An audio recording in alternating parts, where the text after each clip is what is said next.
Hello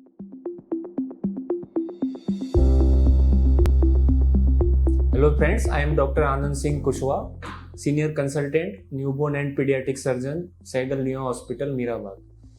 आज मैं आपसे बच्चों में जो सर्जिकल इश्यूज पाए जाते हैं, जो कि नवजात शिशु और उनसे जो बड़े बच्चों में होते हैं, उनके मिथ और फैक्ट्स के बारे में बताना चाहूँगा। कॉमनली पीपुल बिलीव करते हैं कि भाई बच्चों के अंदर में कुछ सर्जिकल प्रॉब्लम नहीं होती है, उनको कोई ऑपरेशन की ज़रूरत नहीं होती है या ऑपरेशन से संबंधित बीमारियां नहीं होती है। ऐसा नहीं है। करीब करीब 1% बच्चे जो बर्थ होते हैं उनमें कंजेनाइटल एनोमलीज पाई जाती है, जिसे कि टाइम पर इंटरवीन करना बहुत ही आवश्यक होता है। कुछ बच्चों को बिल्कुल नवजात पीरियड में ही उनकी सर्जरी करने की ज़रूरत होती है और कुछ बच्चों को एज के हिसाब से, अकॉर्डिंग एज के हिसाब से उसको मैनेज करके उसको सर्जिकल करेक्शन करना ज़रूरी होता है।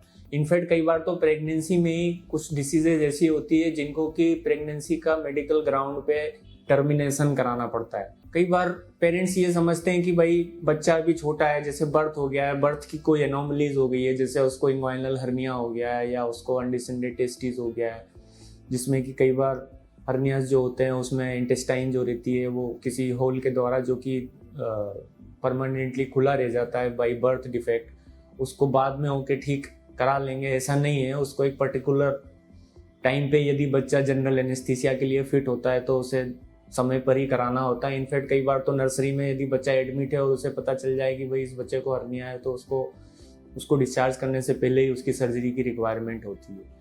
इसी तरह से अनडिसेंडेड टेस्टिस की सर्जरीज होती है, जिसमें कई बार बच्चे की जो टेस्टिस होती है वो अपनी जगह पे ना होके कई बार पेट के अंदर होती है या पेट से बाहर होती है, जगह पे नहीं होती है, तो उसे 6 महीने के आसपास ऑपरेट कराना पड़ता है।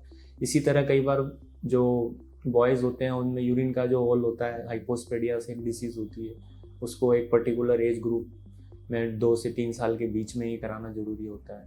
इसी तरह कई सारी बीमारियां होती है, जैसे पीयूजे ऑब्स्ट्रक्शन होता है जिसमें किडनी में रुकावट हो जाती है, बच्चे को किडनी के आगे यूरिन ठीक से पास नहीं होता है, तो उसे भी एक पर्टिकुलर एज ग्रुप पे ही ठीक कराना जरूरी होता है, अदरवाइज उसकी किडनी डैमेज होकर उसका फंक्शन 0% हो सकता है। जैसे ही किसी बच्चे को सर्जिकल इश्यूज का पता चलता है टेस्ट के द्वारा और बच्चे के सर्जन के द्वारा और उसके पीडियाट्रिशियन के द्वारा, तो उसको टाइमली मैनेज करना बहुत ही ज़रूरी होता है और इसमें किसी भी तरह की हिचक नहीं होना चाहिए। इनफैक्ट कई बार ये भी सोचा जाता है कि बच्चा जो है बेहोशी को ठीक से टॉलरेट कर पाएगा कि नहीं कर पाएगा, तो इसलिए उसे बेहोशी में भी इस तरह से कोई दिक्कत आती नहीं है और उसको टाइमली मैनेज करना ज़रूरी होता है। Thank you.